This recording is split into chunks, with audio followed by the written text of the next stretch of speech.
Good morning. Can you hear me? Is there any distortion in my voice? Can you see the PowerPoint presentation on your screen? Please update me so that I can continue. Sir, Is it okay? yes, So any question from my previous lecture? You have 1 minute. If you have any question, you can ask, and then I will continue with my lecture. Please. Just feel comfortable and ask. Do you have any question from my previous lecture?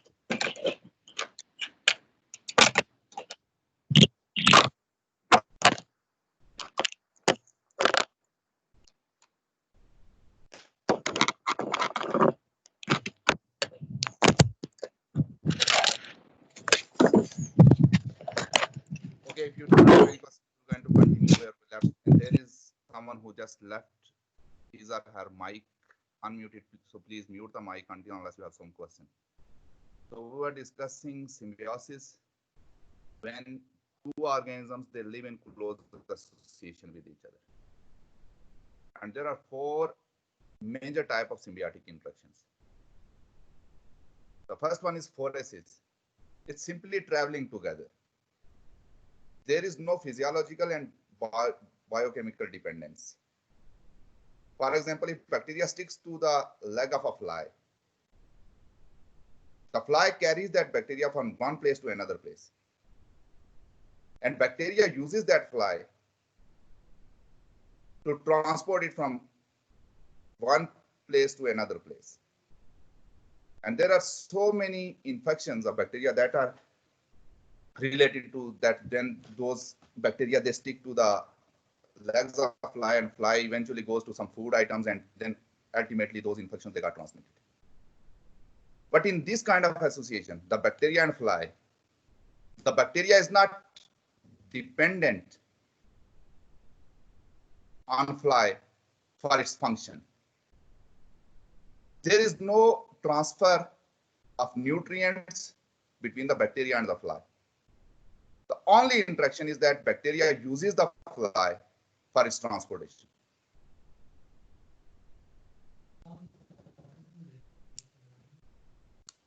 So that's phoresis. While on the other hand, the fly is neither being harmed nor being benefited, as there is no physiological and biochemical dependence that you can understand that fly must not have any impact on itself. The second kind of symbiotic interactions are mutualism. In mutualism, both partners that are in a relationship, they are being benefited. And maybe it's very common example that termites and their intestinal protozoans. So termites do not have the enzymes, intestinal protozoan, they provide that enzyme, in response they get. So both the partners, they are benefited from that relationship. The third kind of symbiotic association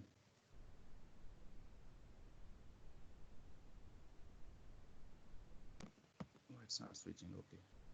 The third kind of symbiotic association is the commensalism.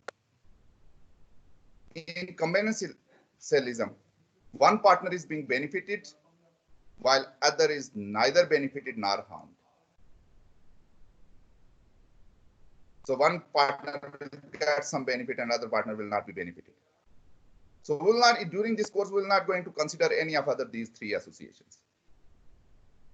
We will restrict ourselves to the parasitism.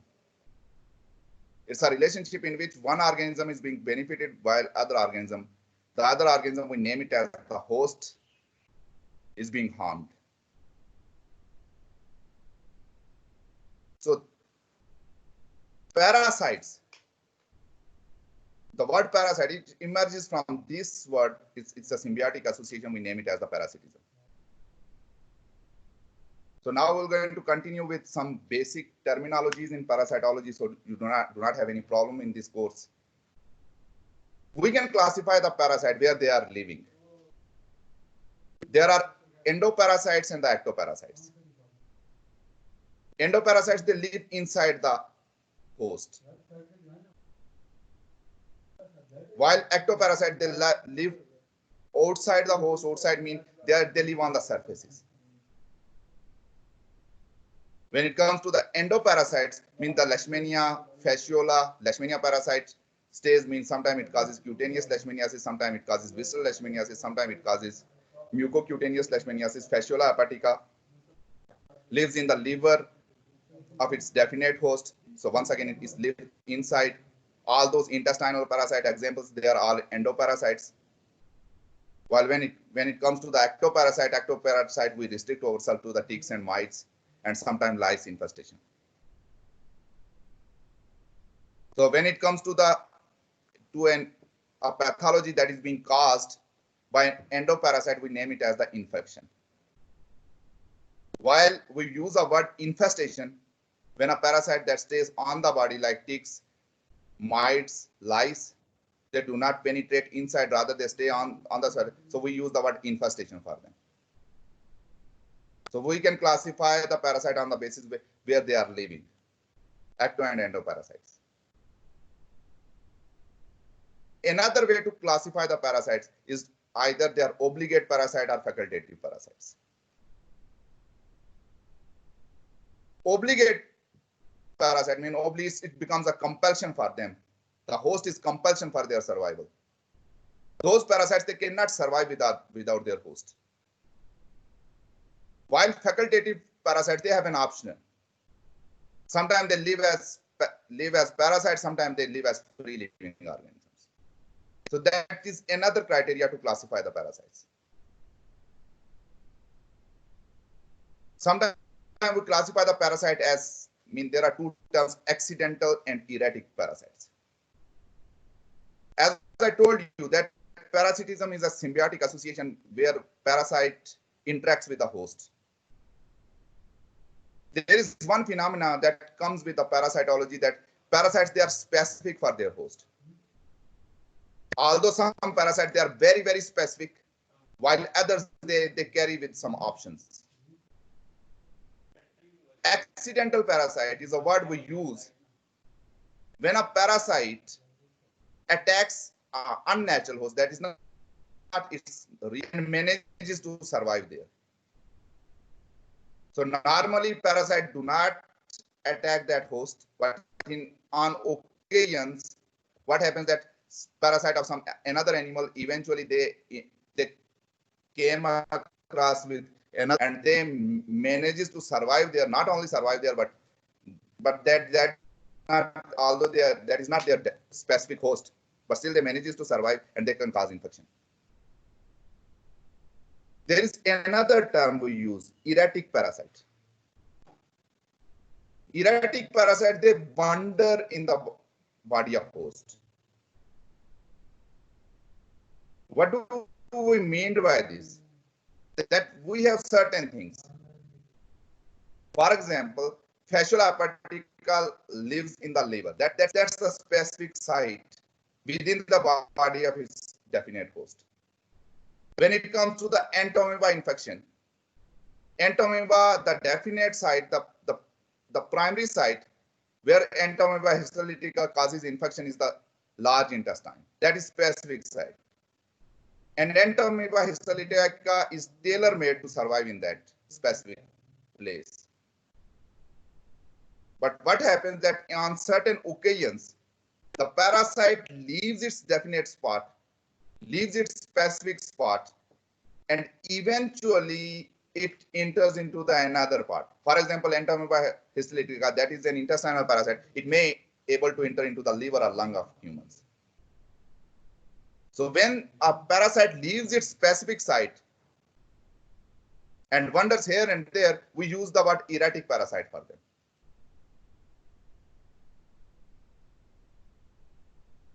There are two more terms, parasitoids and protylene parasites. Parasitoids are typically insects, like flies and wasps. And with them, their immature stages are parasitic. So as long as they are developing, they either live in or on the body of another host. And once the insect mature, it finally kills the host, and in its adult state, it start living as free living. Normally, parasites, they do not kill the host. But in case of parasitoids, as their immature stages, they are living in that host. Once they leave that host, once their development is complete, they kill their host and then they start in their adult stage, they are free living organisms. Another term that is really related to them is the proteolene parasites. Proteolene parasites, they do not kill their host. Their immature stages are parasitic, while they're adult, they are once again free living. The difference between the parasitoids and the proteolene parasite is that either they kill their host or they do not kill their host. There is two more terms that are relevant when it comes to the parasitology. What is a predator and what is a parasite? There is a clear criteria for them. When we use the word predator, we mean it either lion, tiger, or something like this. Predator are larger than their prey. So for them, what they will going to attack will be their prey. And predator size is normally larger and more stronger than their prey. While in case of parasite, they live in or on the body of their host. So we use the word host for them. And when it comes to the parasites, they are much, much more smaller than their host. Secondly, a predator normally kills its prey. While in case of parasite, they do not kill their host. They live in that host. Third, very important difference between a predator and the parasite is that parasite has only one host, at least in its adult stage. Although during their development, they may have an intermediate host, but once they become mature, in their adult host, they have only one host, and they do not leave their host. For example, if Fasciola hepatica, it enters in your body and eventually reaches to the liver and it matures there, that Fasciola hepatica will stick to you for rest of your life, for rest of its life. That Fasciola will not going to leave you and enter into another host. No, parasites, they do not leave their host. So they are specific to one host only. One host means one individual. While in case of predator, they have numerous prey. One day they will going to prey one animal, then next day they may prey another animal. So they utilize numerous prey. While in case of parasite, they in their adult stage, they stick to only one individual.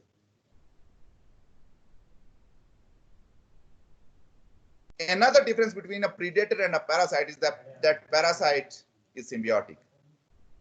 So it's an association between two organisms. While in case of predator-prey interaction, they do not live together. Whenever they come in an interaction with each other, that's not a real interaction.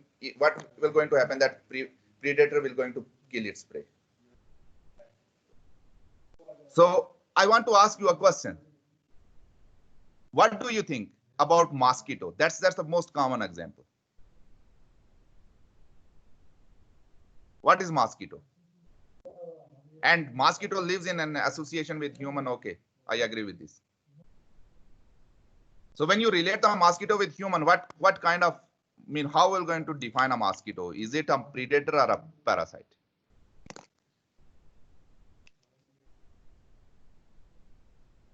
Can you hear me properly? Is there any distortion in my voice?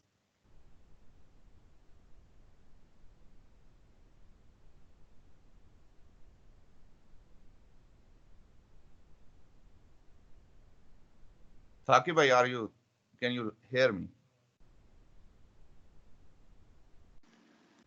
Yes, sir, I can hear you. Okay, then answer this question. Sir mosquito sir parasite होना चाहिए, किल तो नहीं कर रहा ना काटते साथ ही।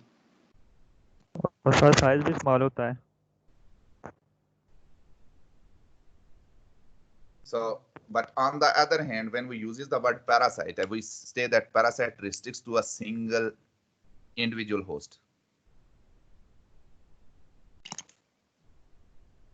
Is there any Hassan in your class? Hassan Salim? Please update me. Yes sir, Hassan Salim is in the class, roll number 9. Perfect. 8. So, although mosquito do not kill the human. Secondly, although mosquito is smaller than human, but when it comes to utilization, mosquito do not feed on single human. So how you will going to how it falls in the criteria to become a parasite? Because for one criteria, the parasite they are restricted to one individual host, at least in their final mature stage.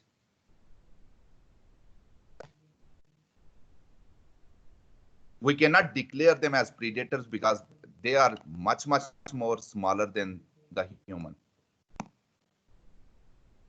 Secondly, they do not kill human directly at once. So for mosquito and leeches, we have a specific term for them. It's different from predator, it's different from parasite. We use the word micropredator for them. So mosquito, they are not parasites. They are not predators. Rather, they are micropredators. Are different. Another example is the leeches. Leeches are also micropredators. Is it clear?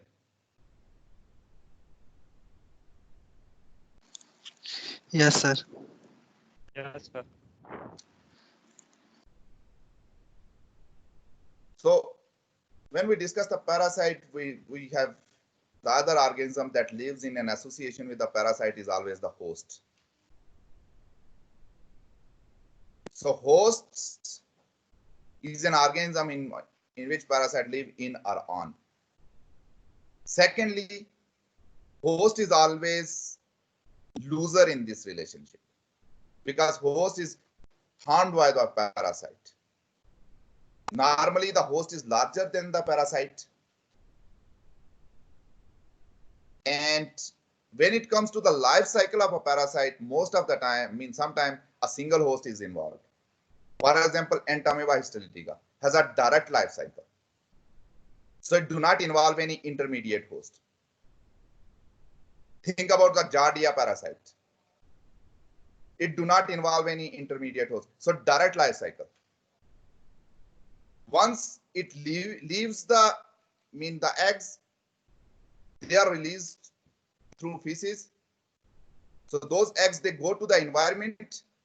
They do not enter into the body of another organism. Rather, they will going to carry out those developmental stages. And eventually, once they have an option, they will going to once again enter into the human. So only human is host for Entamoeba histolytica if I am going to consider it. So only one host is involved. So it do not require any other host for its life cycle, to complete its life cycle. So in those instances, we will going to say that they have a direct life cycle and a single host is involved in the life cycle of a parasite. Sometimes more than one host is involved. Do you know any example where more than one host is involved? When I use the word host, host species. More than one species involved in the life cycle. Any volunteer in this class?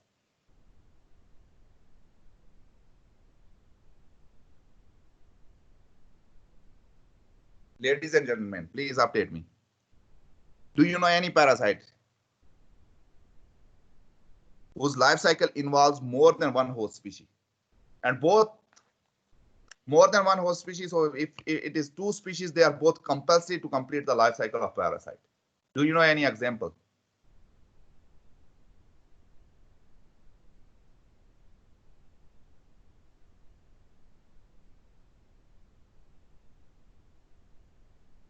Sir, malaria parasite.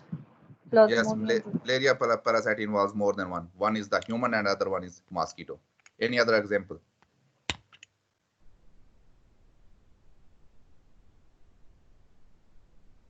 Other than the Plasmodium.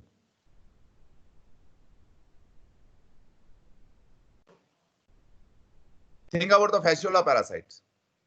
In the life cycle of a fasciola parasite, it involves the snail as well as the vertebrate as their definite host, because fasciola also, it's not only human, but fasciola also causes infection in sheep, goat, buffalo, cattle. So the intermediate host is always the snail, and the definite host is always a vertebrate host. So as sometimes single host is involved, sometimes more than one host is involved in the life cycle of a parasite. When it comes to, we can classify the host. So the first type we will going to discuss will be the definite host. Definite host harbors the parasite adult or mature stages. So it's the hosts in which parasite lives in its adult stages. So when parasite becomes mature, the host in which parasite lives, we name it as the definite host. So do you know any example? If I will going to ask you about your favorite Plasmodium parasite, which is definite host? Is it human or mosquito? Mosquito. Why?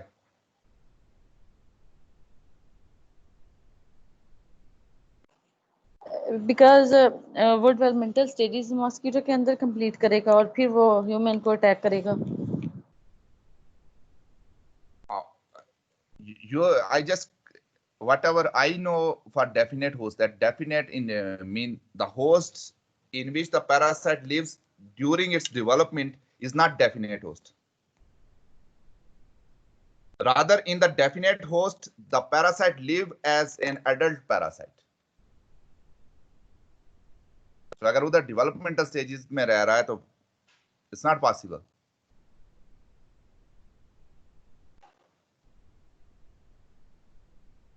Any other? An easier example could be if we will going to consider the fasciola infection. Humans, they are definite host because the fasciola is mature adult within the body of human and it lives in liver. So as it is mature, so it lays eggs and those eggs, they are released in the feces. So normally until unless a fasciola is mature, it will not going to produce the eggs. So that's why as fasciola is sexually mature in humans, so we will going to declare human as definite host of fasciola parasite. So that was an easier example. So now tell me from malarial parasite, is the mosquito definite host or human definite host?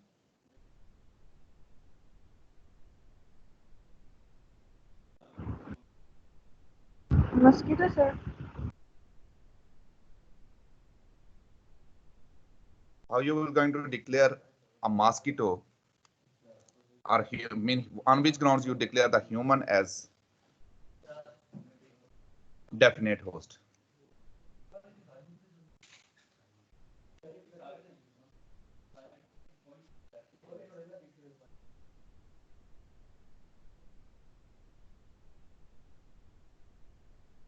Any volunteer? Please tell me on which ground you declare human as definite host for malarial parasite.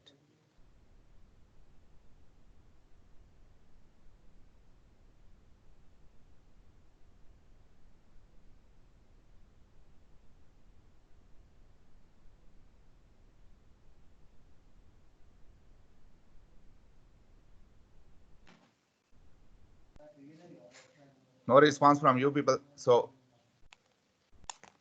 mosquito. Yes, there was someone who unmuted the mic. So please feel comfortable and respond. What do you think? Is the human definite host for malaria parasite or mosquito is definite host for malaria parasite? Sir human के लिए क्योंकि वो जो bite करती है वो female mosquito होती है और फिर वो रिप्रोडक्शन में उसको यूज करती है ब्लड को. So I'm not talking about the mosquito. I'm talking about the parasite. So Plasmodium. So either the mosquito is definite host of Plasmodium or human. Mosquito. Why?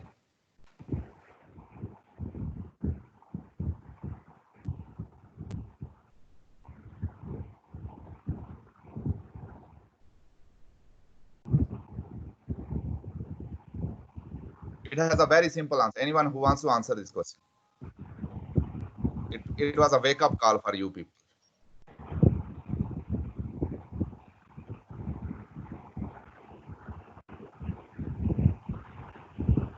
If you want to answer, please answer or mute your mic so that I can continue. Sir mature तो वो हो रहा है ना उसके अंदर mosquito के अंदर, तो उसका डेफिनेट होस्ट मॉस्किटो हुआ क्योंकि इसमें वो अडल्ट फॉर्म में कन्वर्ट हो जाएगा. How you from declare that it is mature? Clear that this is mature.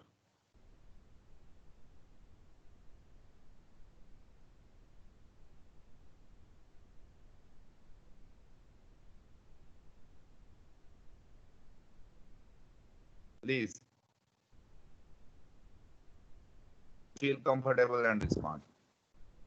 Sir जो डेफिनेट होस्ट होता है वो अलाउ करता है रिप्रोडक्शन, तो इसमें मस्कीटो अलाउ कर रहे हैं रिप्रोडक्शन पैरासाइट को.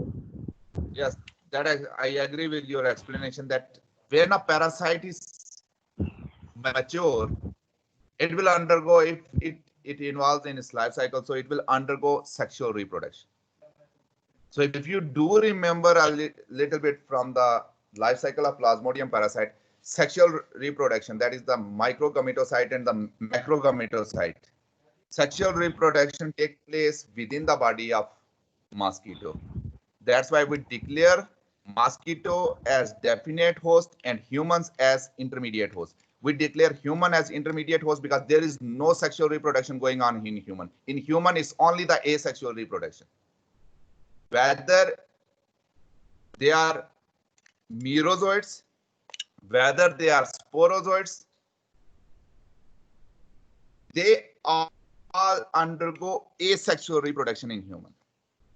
So where you have problem just looking for things that which host I will going to consider a definite host, just look that where they are sexually mature and they undergo sexual reproduction. So that's the definite host. Do you have any problem regarding the definite host? The second type of host is the intermediate host. Intermediate host harbors the larval or the immature stages of parasite.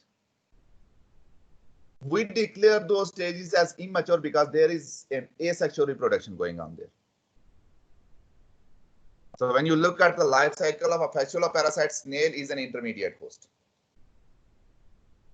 Because in the body of snail, once the egg they are released outside in the environment, eggs develop into the mycelium, and then eventually they will enter into the body of snail. From the mycelium, they will going to develop into the sporocyst. From the sporocyst, they will develop into the cercaria. So all those, and in all those stages, there is an asexual reproduction going on here.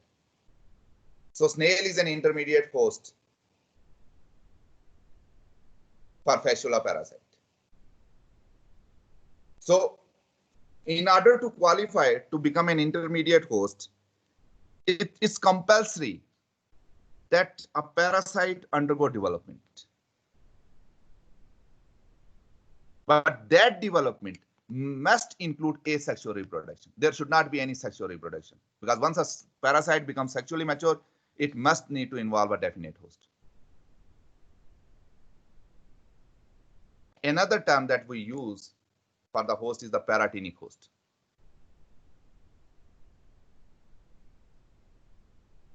Parasitic host, paratenic host is not required for the life cycle of a parasite. Rather, sometimes this host facilitates the transfer of parasite from intermediate host to definite host. I will going to explain this term more comprehensively when we will going to discuss all those parasites for a very limited period of time. Just think about that there are parasites whose intermediate hosts are fishes. So their intermediate host is some fish, and that fish is normally of very, very small size. And then their definite host is human. So we as human very, very rarely eat a very small size fish. So although it's not, the paratechnic host is not compulsory for the life cycle of a parasite, because the life cycle involves a very small fish and then a human. But as there are very rare situations where human eat a very small size fish, so that the parasite can be transmitted from intermediate host to the definite host. So what happens that a paratenic host that involves a larger fish is involved. So a larger fish will going to prey on smaller fish, and eventually the parasite manages to survive in that larger fish, and later on the larger fish is being eaten by the human. So in paratenic host, the parasites survive, but there is no development happens in the paratenic host. Do you have any question regarding this? And then you will going to see another term when we're going to discuss in future lectures, is that reservoir host.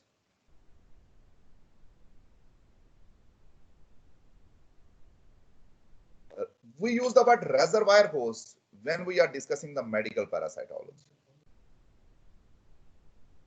Reservoir host is nothing else, but it makes the parasite available for transmission and are themselves not being affected.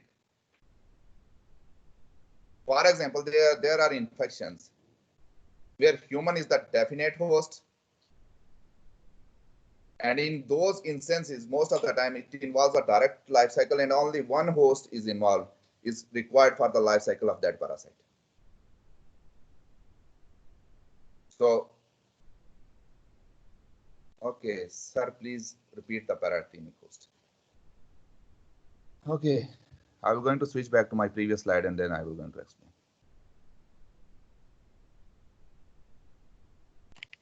Paratenic host is not compulsory for the life cycle of a parasite,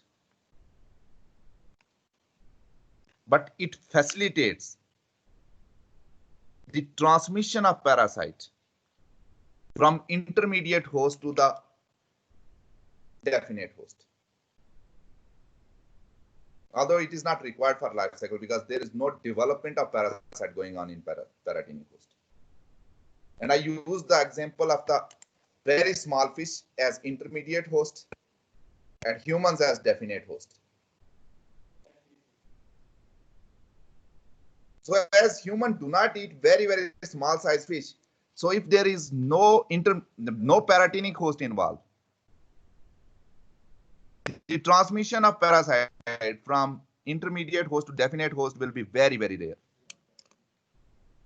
So what happens that in those instances, a paratenic host is involved. Paratenic host is a larger size fish, which will going to eat that smaller size fish, which is acting as an intermediate host for the parasite. So when a larger size fish eats a very small fish, the parasite manages to survive in the body of larger fish. And humans, they frequently eat a large size fish. So the larger size fish will become a paratenic host, although it is not required for the life cycle, but it's facilitating the transmission of parasite. Is it clear? Just feel comfortable and tell me if it is clear. Do you have any Shabir, something? Yes, sir. Thank you.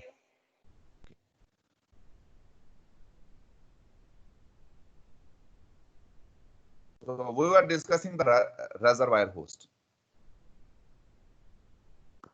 For reservoir host, normally the reservoir host is not affected by the infection, but it makes the parasite available for transmission. So in medical parasitology, we uses the word reservoir host for sometimes pets and for livestock. For the reservoir host is not compulsory for the life cycle of parasite. Rather, in most of the cases, the parasite, it has a direct life cycle. So human environment and once again back to the human. But what happens that in those cases, the parasite is able to live in the body of not only human, but also animals. So what happens that once you have the production of egg in human, the eggs, they are released outside. So those eggs, they are being engulfed for the phagocytized. They got engulfed by the some livestock species like sheep, goat, buffalo, cattle, and those livestock species, they will going to harbor that parasite. The parasites will going to multiply there, and eventually the eggs, they will going to be released in the environment. Although sheep, buffalo, cattle, they do not have a serious infection, but they are making the parasite available to human all the time, because once those eggs, they are shed, there is always an option that maybe those eggs, they will be engulfed by the human. So we use the word reservoir host most of the time for livestock and the pet animals, for those parasites which are able to survive in both livestock and pet animals as well as human. So although even if the human are free from the infection,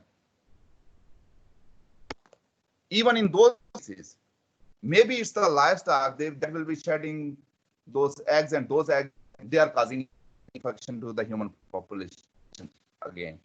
Those livestock species and those pet animals, we consider them as the reservoir host. They make the parasites available for transmission to human. And we most of the time use this reservoir host term in medical parasitology. And another term that is relevant for the accidental host is the accidental host is not a real host. Sir फिर पैराटेनिक और reservoir जो host हैं दोनों में क्या फर्क हुआ? The difference between the paratenic host and the reservoir host is that in case of paratenic host, it facilitates the transmission,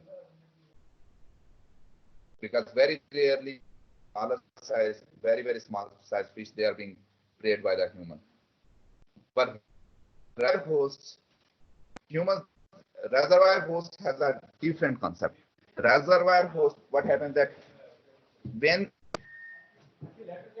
the eggs, they are being engulfed by the livestock, in the livestock, the parasite will going to multiply.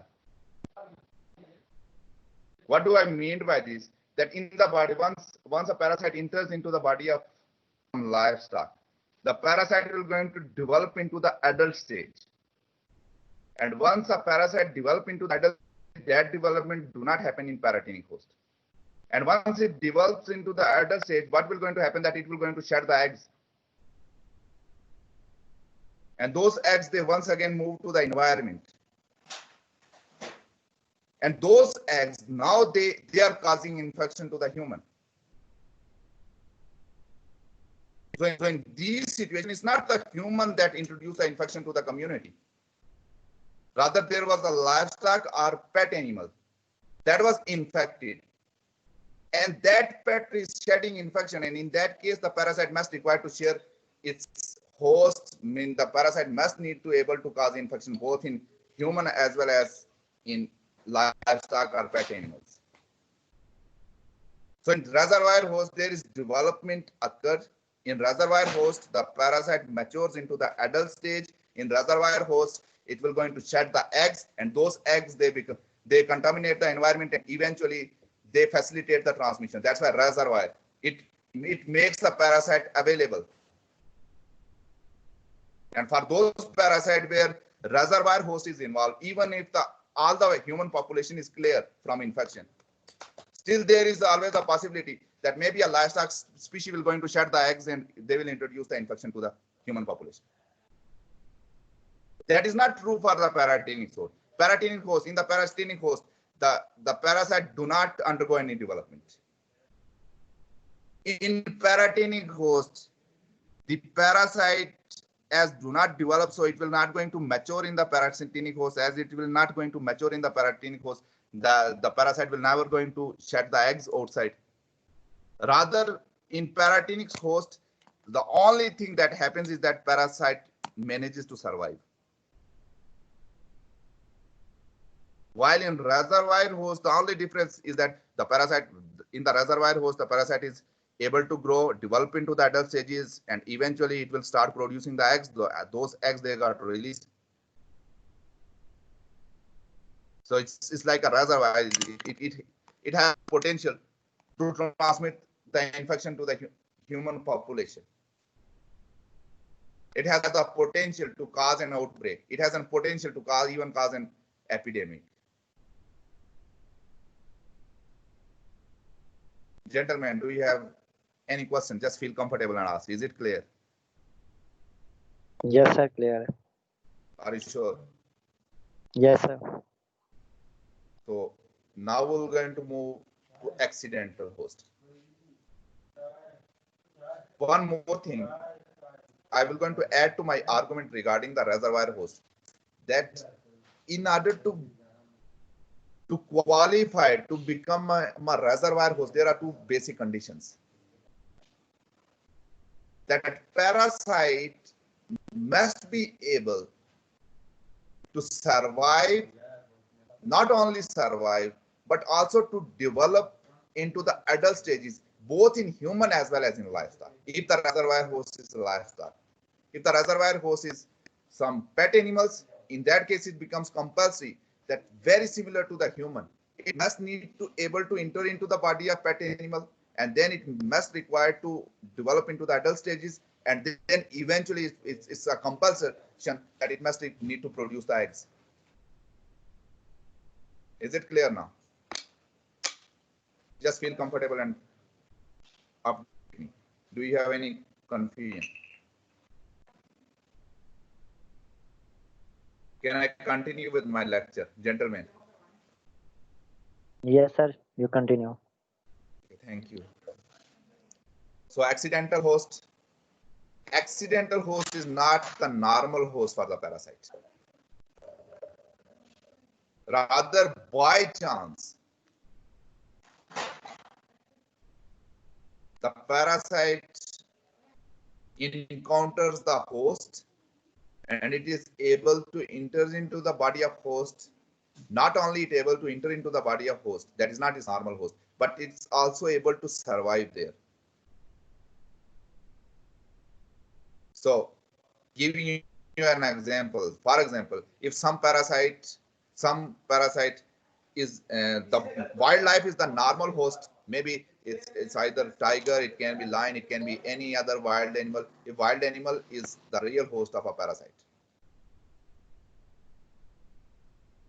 and accidentally, if the human is being encountered, it is not normal host, and the parasite manages to enter into the body of human, not only enter into the body of human, but also able to cause infection, in that case, we will declare human as accidental host.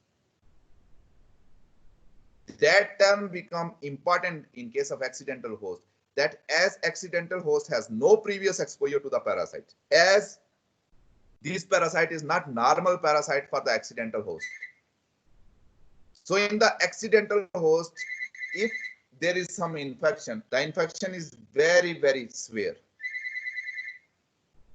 Secondly, for the parasite, it's also a dead end for the parasite. Because as that accidental host is not involved in the normal life cycle, so that also will be a dead end for the parasite. So it's not a good news either for the accidental host or for parasite. For parasite, it's a dead end. For example, if some parasite enters into the body and the body of human, and that is not normal parasite. It's a parasite of some ruminants that exist in the livestock. So in order to complete the life cycle, those ruminants must need to be preyed by some predator species like lion tiger. But as now it has entered into the body of human, so human is not a prey of any predator. So it's a dead end for the parasite. Maybe it will not be able to complete the life cycle. But as if it manages to survive there, although it's a dead end for the parasite, if it manages to survive there, maybe it causes a very, very serious infection.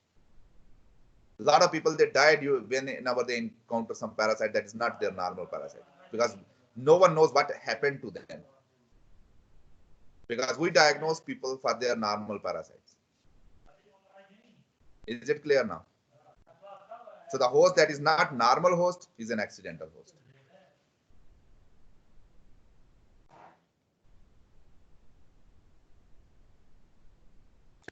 In this course, you will going to see a lot of this term epidemiology.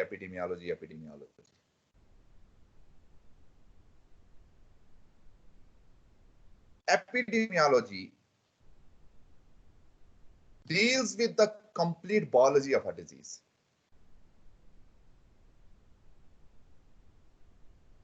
Maybe you will going to see a person who is a microbiologist. He is a person dealing with bacteria or viruses or fungal infections, but still that person claims that I do epidemiology. And on the other hand, you are going to see a person who is specialistic in parasitology, and that person also claims that he is practicing the epidemiology. Epidemiology is a term that is relevant for the disease. So as sometimes disease is being caused by the parasite, sometimes disease is being caused by viruses and bacteria, so that portion becomes a microbiology. So epidemiology involves both of things, because it is a term that is related with the disease. Do not relate that thing exclusively to the parasites, because you are going to see maybe you have learned a lot of things regarding the epidemiology of those viruses and bacteria as well. So epidemiology is a term that is relevant for the disease. It's not exclusively only for parasites. So epidemiology deals with the complete biology of a disease. In another way, we can say that it is the study of all the ecological aspect of a disease. When we use the word complete biology of the disease, what do we mean by this? Mean to say that it involves the transmission. So the person who is working on the transmission of a disease is an epidemiologist. He is about epidemiology. The person who is working on the distribution of a disease, either it's a parasitic disease, it's a disease caused by viruses, it's a disease caused by bacteria, or it's a disease caused by any other thing. If someone working on a distribution, that person is an epidemiologist. If someone is working on the causative agent, as I use the word biology, that person is an epidemiologist. If someone is working on the prevalence of a disease, that is an epidemiologist. If someone is working on incidence in a population, that is an epidemiologist. So epidemiology deals with all the ecological aspect of a disease. How a disease got transmitted, what are the factors that are responsible for the distribution of the disease, what's the prevalence of the disease, how much is the incidence of a disease, that all involves epidemiology.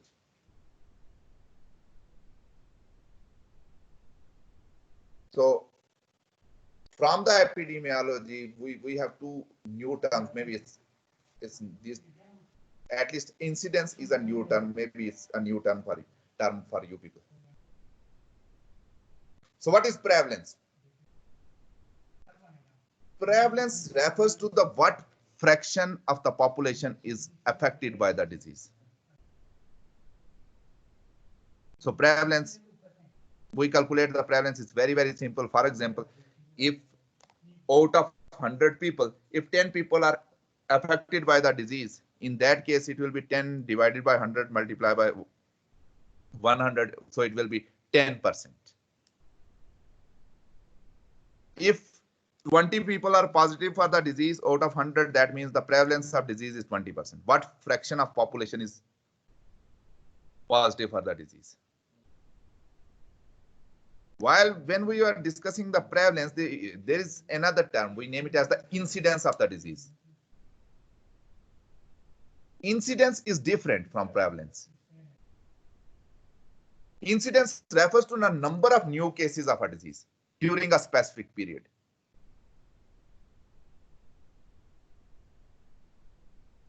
So incidence is number of new cases. Why? How many new cases we see? How many new cases of a disease we see? That refers to the incidence. So when it comes to the practical application, I mean, this is a mistake a lot of people that do when they are writing something or they are conducting their MPhil research or something, they inappropriately use these terms. For example, if you are conducting a research, you want to know that what fraction of a population is positive for the disease. You will calculate the prevalence. So if I will go for the first time in my population, and I will going to screen all those cases, and from those screen cases, I will going to get some positive cases.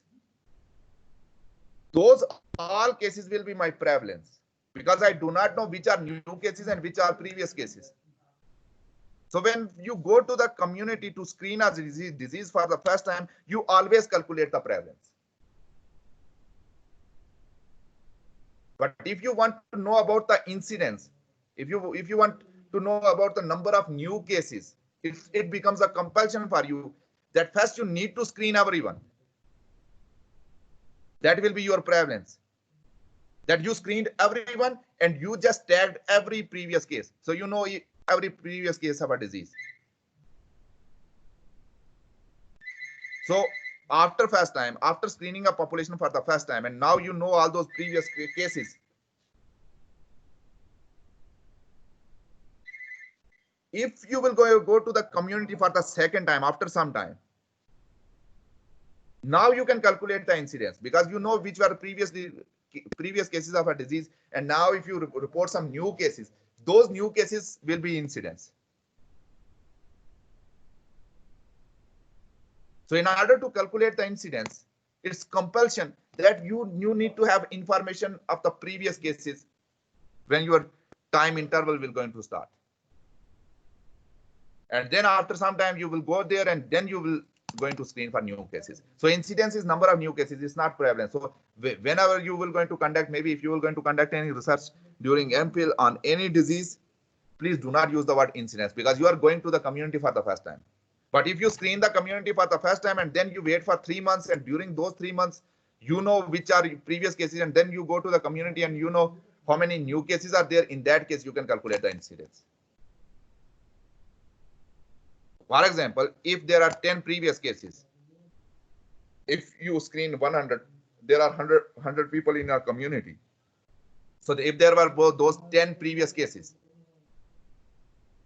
and after 3 months, if you visit that, and if those 10 are remain positive and there is no new cases, in that case, the prevalence will remain 10% and your incidence will be 0. If at the start of your research, when you conducted any study, so you calculated the prevalence, if there were 10 positive cases previously, and after 3 months, if you go to the community and then see that there are 4 new cases while two persons they recovered from the disease, in that case your prevalence will be 8 from previous and 4 new. Your prevalence will be 12%, but your incidence will be 4%.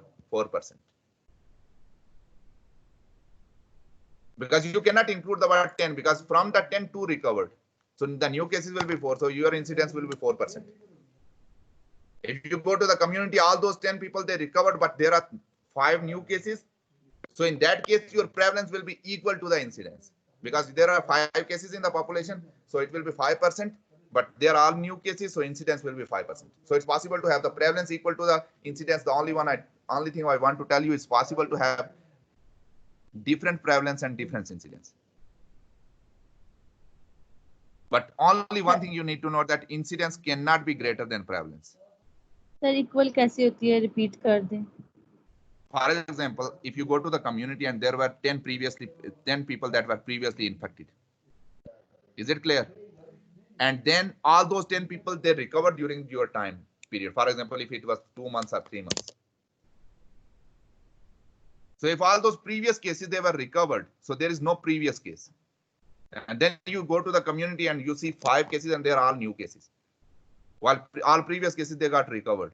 So in that case, what will be your prevalence? There are 5 cases in the population, so it will be 5%. And what will be the incidence? It will be 5% because they are all new cases. Is it clear?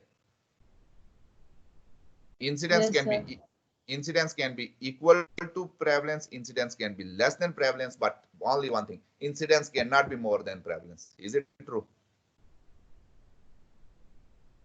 Is it true? Sir जो पहले लोग affected थे वो 2 month में अगर recover ना हो सके तो फिर In that case, if you have 5 new cases and 10 previous cases, in that case your prevalence will be 15%, while your incidence will be 5%.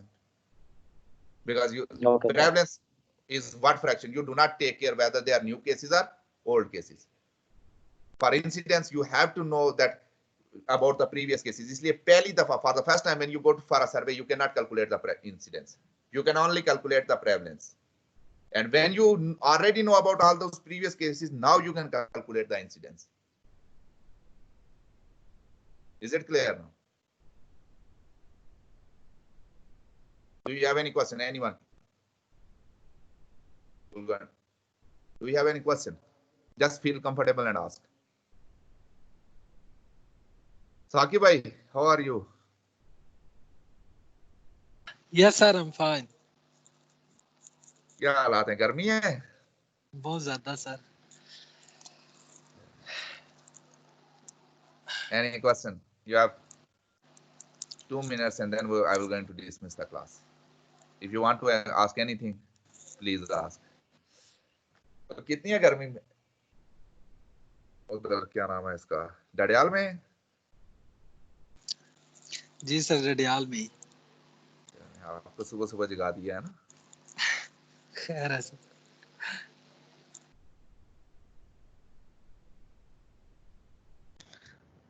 सारे सैने को नहीं जस्ट पास हो नहीं. Please repeat. साकर सोते ही नहीं है सर. ये भी अच्छी बात है ना. फिर तो लगातार पढ़ रहे होंगे ना. बहुत मेहनत करते हैं. Do you have any question? So class dismissed. Thank you very much. Thank you, sir. Thank you, sir. You are welcome. Thank you, sir. You are welcome.